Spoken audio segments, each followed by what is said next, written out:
ये सिर्फ इसी सरकार में संभव हुआ है।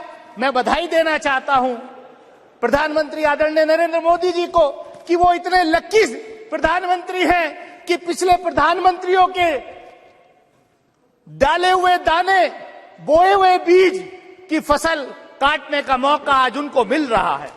ये अच्छी बात। धन्यवाद सभापति महोदय कि आपने मुझे इस ऐतिहासिक पल पर बोलने का अवसर दिया। इस नए परिसर में हम आए हैं। मैं देश की समस्त साइंटिफिक कम्युनिटी को बधाई देने के लिए यहां आपके सामने खड़ा हुआ हूं। मुझे इस बात का फक्र है कि मैं आज नए परिसर में बोलने के लिए जब खड़ा हुआ हूं तो इस देश की साइंटिफिक कम्युनिटी को बधाई देने के लिए खड़ा हुआ हूं। सभापति महोदय, गवर्नेंस एक कंटिन्यूअस प्रोसेस है और मैं सुबह से बैठ करके अपनी आदत के मुताबिक, भले ही मुझे बोलना हो सदन में या नहीं, लेकिन मैं लगातार सदन में बैठने की कोशिश करता हूं।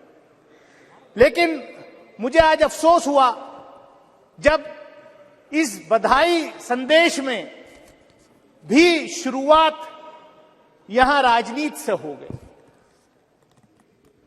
इस सदन के उपनेता ने शुरुआत की, दूसरी तरफ से भी उस तरीके के राजनीतिक टिप्पणियां हुई। लेकिन आज ये पल इस देश के सभी साइंटिस्ट को, इसरो में जो काम कर रहे हैं, जिन्होंने आज हमारा सीना चौड़ा किया कि दुनिया के अंदर हम पहला देश बने कि मून के साउथ पोल पर सॉफ्ट लैंडिंग हुई चंद्रयान 3 की। उसके साथ साथ कहीं ना कहीं देश भर के साइंटिस्ट अलग अलग इंस्टीट्यूशन से जो पढ़ के आए हैं, उनका मैं भी उसमें पीछे नहीं रहना चाहता। मेरी कॉन्स्टिट्यूएंसी के भी कई बच्चों का उसके लॉन्चिंग पैड के, चंद्रयान के लॉन्चिंग पैड में उनका योगदान रहा है। सभापति महोदय, इस सदन ने कल विमेन्स रिजर्वेशन बिल भी पास किया और चंद्रयान 3 के सफल लैंडिंग में महिलाओं का बहुत बड़ा योगदान, फीमेल साइंटिस्ट का बहुत बड़ा योगदान रहा है।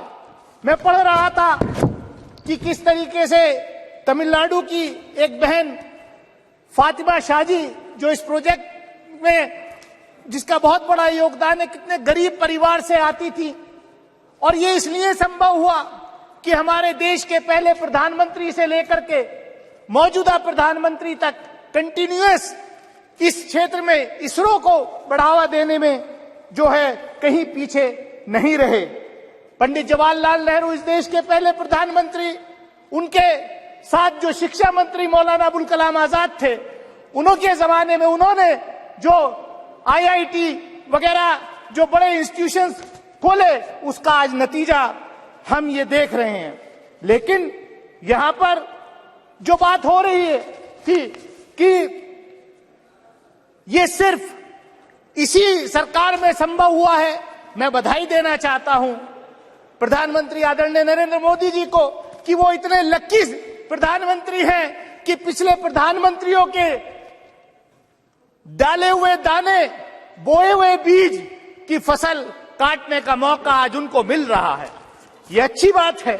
लेकिन ये भी सच्चाई है कि पिछले बजट में इसरो का 8% एलोकेशन बजट में कम हुआ है। ये किसी से छुपा नहीं है, क्या ये किसी से छुपा नहीं है।